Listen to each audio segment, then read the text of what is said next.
Hello and welcome to another edition of Comedians Who Can't Afford Cars or Coffee. I am back at Fat Daddy's Bar and Grill tonight for Oversight Open Mic. We're located in Auburn, Alabama. It's Monday night. It's like 9 or 10ish, and they're open. They are open. The show is getting ready to start. But before we do, I'm going to catch up with a good friend of mine, a comic that I originally met in Birmingham, Alabama at the Stardome Comedy Club. It was a comedy competition, their open mic finale. I won. I win. Hashtag winning. But the thing I love about comedy, you make good friends, and I ended up inviting him to my show and learning that he actually lives in the same town as me. Isn't that cool? Anyways, today's guest is the very, very funny James Kimbrough Jr. Hey, I heard what you said about you winning, and next time I'm gonna be there. We'll see. I'm in the hosting the comedy competitions now, but you never know. I might come back out and have to beat you again. It is what it is, Michael. It is what it is. So, like I was saying, I met you at the Stardome Comedy Club. Yeah. So you went through that whole competition series? I did. It was like I lost the first time, and I came back, and I won the next time I came back. So. Okay, so you did it twice, Yeah. 2 times, Yeah. and you went to the finale. Yeah. Okay. Yeah. Well, I mean, to be fair, it took me a year and a half. The first time I went to the finale, and the first time I went to the finale, I lost. The first one, I was an alternate for a show, and I did not get in the show. And then so I had to compete again, and I finally won a spot in the show, and then I got there, and I lost. Man, you want to know the crazy thing is, my first time there, the grand finale on the big stage is 3 days before the show. I got sick. Like I was throwing up and I lost my voice. And so like on the film you can see me. My voice is going in and out. I'm in total pain. But I had a blast. Well, I mean, sometimes you gotta just tough it out. Yeah. Have you ever had to do that before? Like you were sick at a show, or no? That was my first major experience. But I grew. Yeah, I mean, I've had toothaches, headaches, stomach aches. It's like it's work. You still don't go. I mean, sometimes you just gotta do stuff. Right. That's when you know you're getting good. It's like when you can, it's like something. I seen a fight once, and like the car window broke, and I mean, it was crazy. And they were walking down the street, and I was like, oh my gosh! And they're like, Mike, you're on. And I just turned around and walked on stage, like nothing happened. Yeah. That's commitment right there. That's what that is. That's very professional.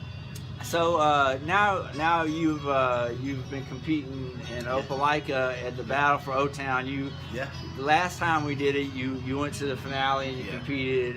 You lost to J.R. Brown. Funny dude. But I mean, like in comedy, it's all about learning and you trial and error. Yeah, and you end up meeting people. Like when I got on the Stardome, I didn't win that first finale, but I ended up in a show.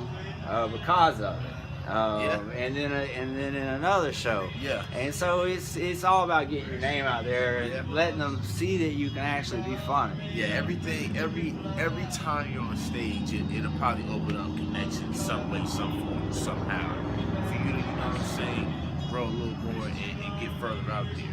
Right. So I try to stay on the stage as much as I can, wherever I can go. So now let me ask you. So I was thinking about James today when he said he'd come and chat with me. Yeah. So it's been 2 competition shows. And I was wondering, do you like the competition shows, or because like some comics are like, I don't want to do the competition shows. I don't really like competing. I just want to do comedy. Yeah. I like competition. It seems to like make like desire to win. Yeah. Makes me I compete when I'm not competing. So what do you think? You know what? I like the competition. It lets me know that my material is better. Maybe not even better, more diverse, depending on where I go. So it lets me know that maybe I need to work on my pen more than I thought I needed to. You know what I'm saying? And plus, when you do win, it's like, yeah, I had it. Yeah, I've been trying to tell you.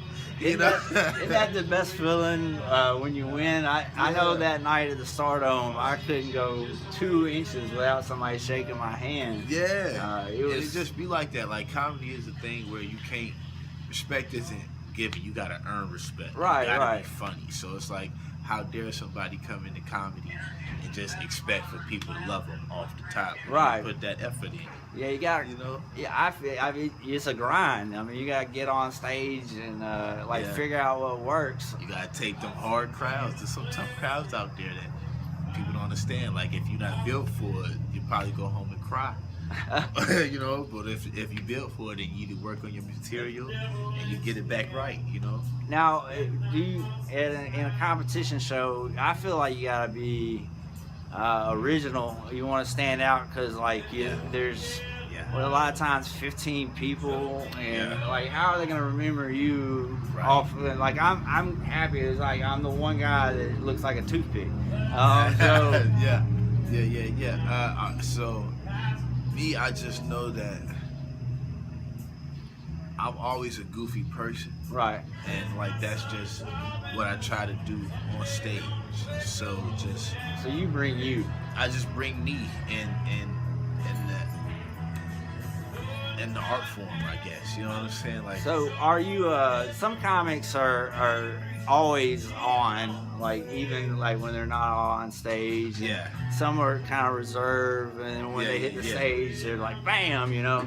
Okay. Is James Kimbrough on stage and off stage? Yeah. Okay. Yeah, like what you get on stage is what you will get off stage. Right. So it's like everything you see me do on stage is just me. Okay. And it's just more animated, and it's maybe more precise, and it's more crisp, because I know deep down that it's a show and people come to laugh. But to be honest, it's just like me still. Like, it's me and my personality and the way I see everything. Okay. Yeah.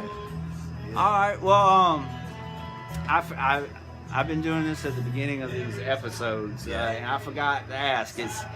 The show title is Comedians Who Can't Afford Cars or Coffee. Okay.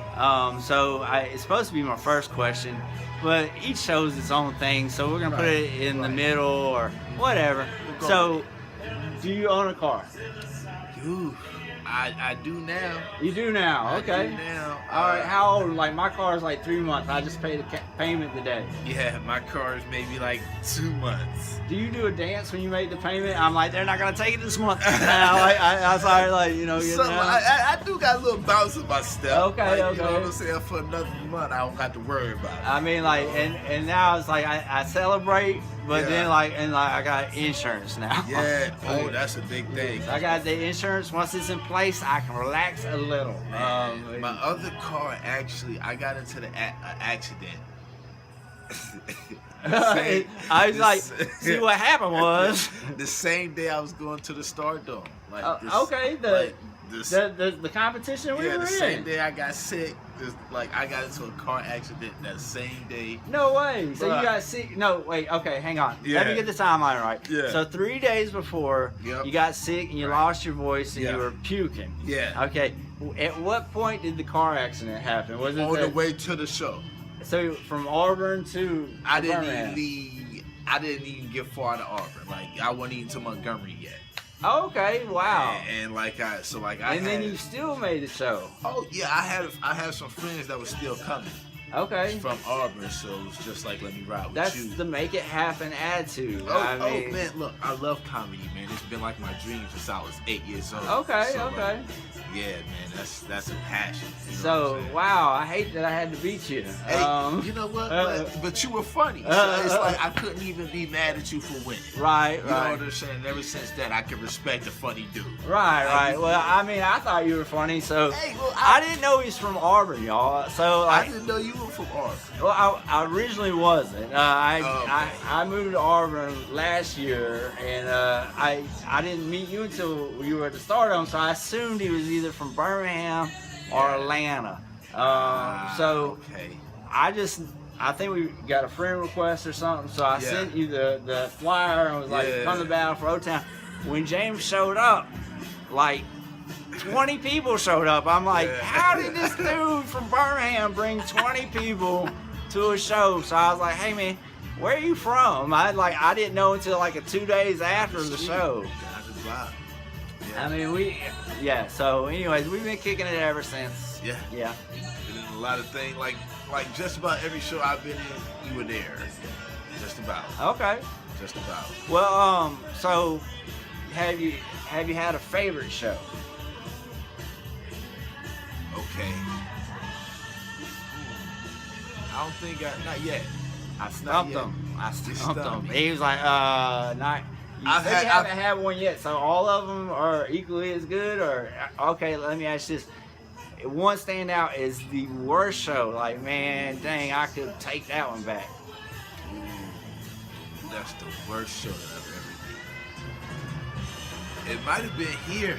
Okay. At Fat Daddy. I saw that show. It wasn't terrible. It wasn't. I thought it was funny. I like, couldn't drive him home. You know, he like was the trying- setups was there. He was trying new jokes and nobody laughed. Everybody and was like, he was fumbling with his notebook and like he kind of threw it down. And it was that terrible. was funny to me It when was he terrible. panicked. Ashes from the cigarette ashes hit the floor. I was like, I clean that up. It was like, you know you bad when you making a mess and you not funny. Like, it was a bad feeling. Okay, y'all. Okay, all right. So, James Kimbrough Jr., very, very funny guy. You can catch him at Battle for O-Town, not this week, but he'll be back. He's going to be in the finale. I'll announce that later. Where else? Fat Daddies. Tell them where you can be found, James. Man, actually, tomorrow is Wednesday? No, tomorrow's Tuesday. Wednesday I got invited I'm going to the Laughing Skull. Okay, I like that room. Yeah, it's very Is this your cool. first time in the Laughing Skull? It's like my third time at the Laughing Skull. Okay. And I think they remember my face now. Okay, First nice. time I was just like, Don't go over your time. No, you gotta be more specific. I've about had that. friends go over the time and they play that music. They play that music on you. Oh, They will. Did And you I get a video there? I do get I get every video. So. Okay, you like the videos. Yeah, but I gotta start getting them out there. I guess now is the. Well, I mean, are you on social media? How can people follow you? You can follow me on Facebook, James Kimbrough, and then you can follow me on IG, Instagram at James_the comedian. You feel me? You do. They do. Can you feel them? Can you feel them? Ask yourself, deep down inside, is your feelings happy? Can you feel them? Can you feel? It's hard. What do you say? The bigger thing. It's hard out here for them. It is hard out here. Hashtag Pentecostal. That was the one they don't know. It's an inside joke. All right. I don't think they know. Well, y'all, that's been another episode of Comedians Who Can't Afford Cars or Coffee. James, thank you for being a guest. Thank you, Mike. Give up the deuces.